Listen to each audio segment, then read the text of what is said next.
स्वागतम। मैं पान सिंह बिस्टे TPS BMIC नामक मता कक्षा 9th विषय हिंदी। इसमें जो प्रकरण चल रहा था सवैये, इसके जो लेखक हैं रसखान कवि हैं। अब इसमें 3 सवै का अर्थ लगभग बता दिया था, इनका यूट्यूब पे वीडियो भी बना करके भेज दिया था। अब इसमें चौथा सवैया है, उसकी जो पंक्तियां हैं,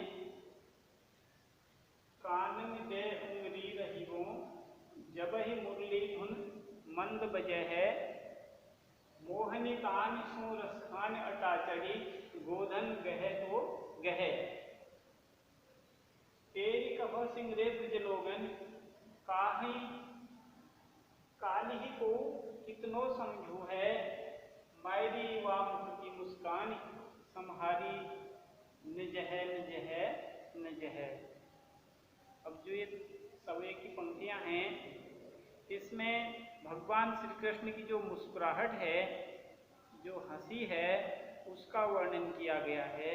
यानी भगवान श्री कृष्ण जब अपनी हंसी के माध्यम से सभी लोगों को क्या करते हैं, अपने वशीभूत कर लेते हैं, अपने वश में कर लेते हैं। चाहे छोटे लोग हों या फिर बड़े लोग हों, सबको क्या करते हैं, अपनी हंसी के माध्यम से या अपनी मुरली की जो मधुर आवाज़ है उसके माध्यम से सभी गोपियों को क्या करते हैं, अपने वश में करते हैं, अपने वशीभूत करते हैं। अब इसमें उनकी जो मुस्कुराहट है उसका वर्णन किया गया है। अब जैसे देखिए, कानन दे उंगली रही हूँ जब ही मुरली धुन मंद बजे है। अब एक गोपी दूसरी गोपी से कह रही है कि भगवान श्री कृष्ण, यहाँ से इसका अर्थ लेंगे, जब है मुरली धुन मंद बजे है, यानी भगवान श्री कृष्ण जब अपनी बांसुरी को बजाएंगे, यानी मंद मंद मधुर बांसुरी की धुन जब वो बजाएंगे, तब क्या करेंगे, कानन दे उंगली रही, तब जो है हम अपनी कानों में उंगली डाल करके बैठ नहीं सकते। यानी भगवान श्री कृष्ण जब बांसुरी बजाएंगे तो उनकी बांसुरी की धुन हमको क्या है, सुनना ही पड़ेगा। यानी हम अपनी कानों में उंगलियां डाल करके नहीं बैठ सकते। तो ऐसा एक गोपी का कहना है। अगली पंक्ति है, मोहनी तान सो रसखान अटा चढ़ गोधन गहे तो गहे। यानी भगवान श्री कृष्ण जब गोधन के गीत गाएंगे, यानी बांसुरी बजाएंगे और उसमें गोधन के गीत गाएंगे, तो मोहन तान सुना रसखान, यानी मुरली की जो धुन है वो क्या है, दूर दूर तक सुनाई देती है। भगवान श्री कृष्ण की बांसुरी की जो धुन है। तेरी कह सिंगरू ब्रज लोगन, भगवान श्री कृष्ण जब बांसुरी बजाते हैं उसकी जो आवाज है वो तीनों लोगों में, यानी पूरे ब्रज लोक में वो सुनाई देती है।